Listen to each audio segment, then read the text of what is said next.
Cerita dimulai dengan seorang wanita yang sedang dalam proses persalinan dan akan melahirkan anak kembar.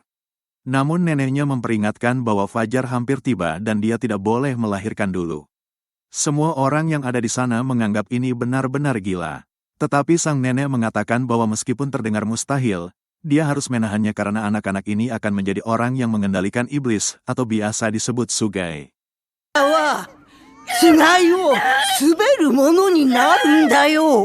Kemudian, setelah anak-anak itu akhirnya lahir, seorang pria duduk termenung dengan penyesalan mendalam yang terlihat jelas di wajahnya, menyadari bahwa anak-anak yang memisahkan siang dan malam baru saja datang ke dunia ini. 16 tahun berlalu dan salah satu dari anak kembar itu, Yuru, sedang berburu di hutan di mana dia menjatuhkan seekor burung dengan bersih hanya dengan satu anak panah. Setelah itu, dia kembali pulang dengan kudanya di mana kakaknya Danji datang kepadanya. Jelas merasa kesal karena dia kembali berburu sendirian tanpa dirinya. Danji mengingatkannya bahwa jika sesuatu terjadi padanya di pegunungan, tidak akan ada siapapun di sekitar yang bisa datang dan menolongnya.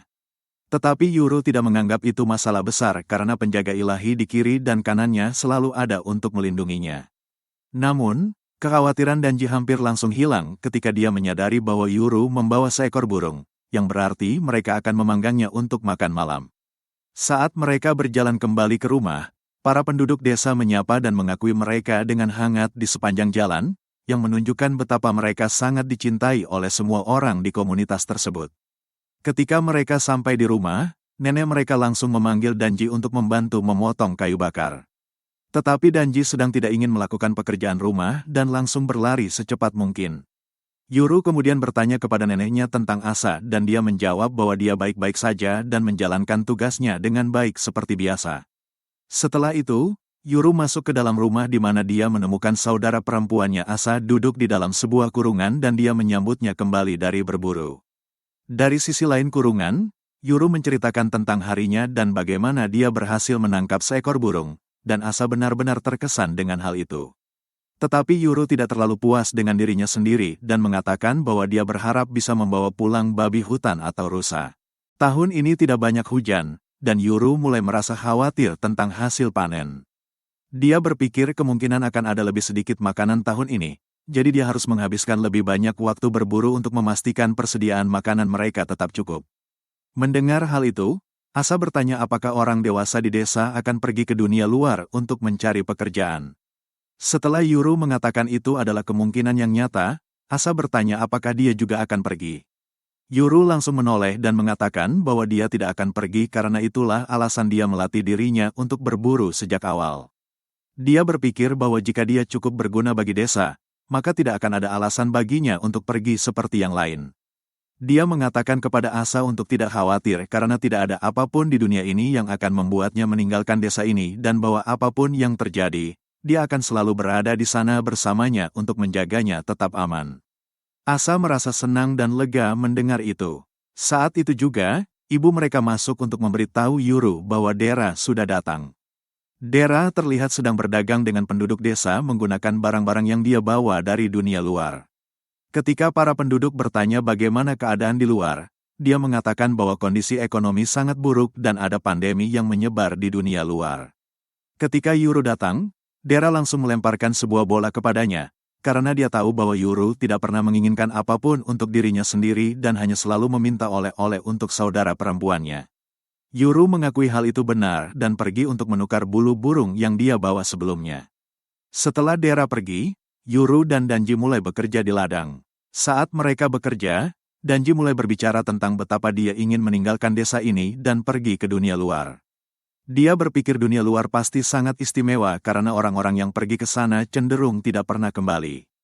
Tetapi Yuru justru merasa sebaliknya dan mengatakan bahwa dia ingin menghabiskan sisa hidupnya di desa ini. Danji mengira itu karena saudara perempuannya dan menyarankan agar dia pergi dan membawa Asa bersamanya. Namun Yuru menjawab bahwa berada di dekatnya hanya akan membawa malu bagi Asa. Yuru mengingatkan Danji bahwa Asa memiliki tugas yang sangat penting untuk dijalankan. Dan ketika Danji memikirkannya, dia menyadari bahwa dia bahkan belum pernah bertemu Asa sebelumnya. Yuru menjelaskan bahwa itu karena Asa hanya diizinkan bertemu dengan orang-orang tertentu dan bukan dengan orang biasa seperti dirinya. Hal ini membuat Danji kesal dan mereka mulai berdebat sampai tiba-tiba mereka mendengar suara keras dari atas. Mereka berdua melihat ke langit dan Yuru melihat sesuatu seperti garis putih asap yang melintasinya, yang dia anggap santai sebagai kentut naga. Suara itu semakin keras dan Yuru mengingat bahwa dia pernah mendengar suara yang sama saat berburu di pegunungan beberapa waktu lalu. Mereka mulai berpikir bahwa itu pasti seekor naga, jadi mereka bersiap untuk bertarung. Namun tiba-tiba seseorang menggunakan sihir yang melepaskan gelombang energi, menghancurkan penghalang desa. Mereka kembali melihat ke langit dan menyadari bahwa garis putih itu sebenarnya berasal dari sebuah pesawat. Tidak lama kemudian, helikopter datang dan mulai mengamati wilayah di bawah. Penduduk desa melihat benda-benda itu bergerak di langit dan tidak tahu harus berpikir apa, sehingga mereka mulai panik.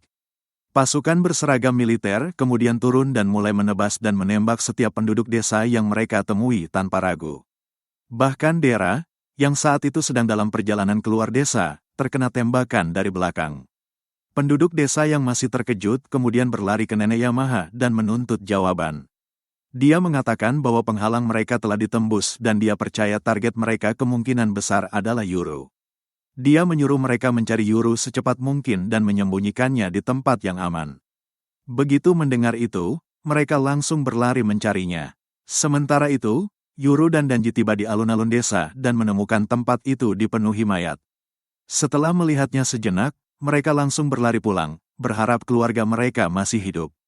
Di perjalanan, mereka bertemu dengan dua tentara yang melihat Yuru dan mengatakan bahwa mereka telah menemukannya. Tetapi Yuru menembakkan beberapa anak panah ke arah mereka, dan dia bersama Danji menjatuhkan mereka sebelum melanjutkan perjalanan. Yuru bertanya-tanya apakah benda terbang itu benar-benar naga. Ketika mereka sampai di patung penjaga, Danji mengatakan bahwa ibunya kemungkinan masih bekerja di benteng. Yuru mulai memindahkan beberapa batu dan meminta bantuan Danji. Setelah beberapa saat, sebuah jalan pintas rahasia menuju benteng terbuka. Danji sangat terkejut karena dia sudah tinggal di desa ini seumur hidupnya tetapi tidak pernah tahu jalan itu ada. Sementara itu di sisi lain desa, helikopter menurunkan seorang gadis berambut pirang bernama Gabi, yang tampak sangat percaya diri untuk menghadapi semua orang sendirian. Dia kemudian melepaskan teknik sihirnya yang memotong setiap penduduk desa hanya dengan satu gerakan tangan. Gab. Gab, gab. Setelah selesai, dia mengunyah permen karet dan mengeluarkan ponselnya untuk menghubungi pasukan darat.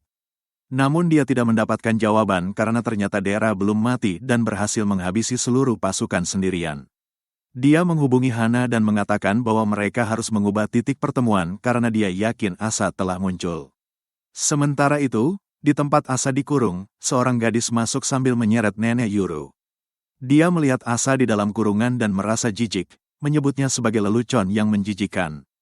Dia kemudian mengulurkan tangannya dan melepaskan energi yang menghancurkan kurungan dan melukai wajah Asa hingga membunuhnya.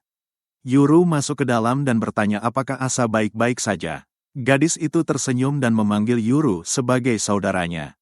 Dia mengatakan bahwa dia adalah Asa yang sebenarnya dan datang untuk membawanya, serta akan membunuh semua orang kecuali dirinya. Yuru tidak percaya dan langsung menyerangnya dengan panah, tetapi gadis itu menahannya dengan sihir. Sementara itu, Dera menggunakan pistol untuk melawan para tentara. Dia bertemu Gabi dan menyadari bahwa dia bisa melihat iblis miliknya. Dia menyerang, tetapi iblis itu terlalu kuat. Saat Gabi lengah, Dera melempar granat yang mengenai dirinya.